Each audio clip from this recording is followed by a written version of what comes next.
So, ayan nga, nandito kami ng asawa ko sa White Space, Manila dahil inimbitahan ako ni Ate Alex Gonzaga sa Chef's Ives Paragis na event. Meron nga silang bagong ila-launch na product. So, ang dami kong na-meet dito guys and ang babait nilang lahat. At syempre, nakinig ako mabuti sa mga nagtotalk dito. Ayan guys, Chef Ives Paragis at ito nga pala si Chef Ives. Alam niyo ba guys na chef talaga siya pero sa ibang bansa. Ganun yung pagkakarinig ko parang sa Dubai, ganun at sa iba-iba pang bansa.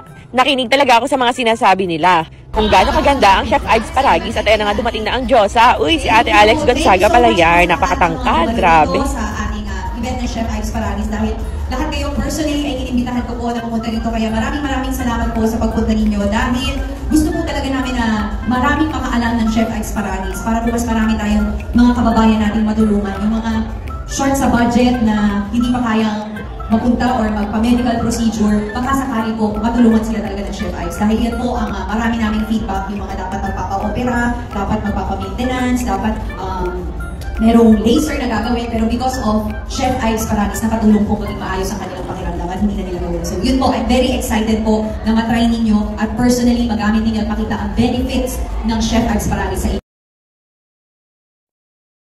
And ito na nga pala guys, yung dumating na rin si Mami Pinti. Ayan, ngayon ko lang sila na-meet ng personal. And syempre kanina pala na-meet ko rin si Ate Alex Gonzaga. Yes guys, ito yung new product nila, isang banig ng Chef Ives Paragis. Paragis sa capsule yarn. Yes, para daw sa mga low budget, pero alam nyo sa isang ganyan daw, makikita mo na talaga yung effect. Kaysa maglalaga-laga, so ayan, check out na sa Yellow Basket.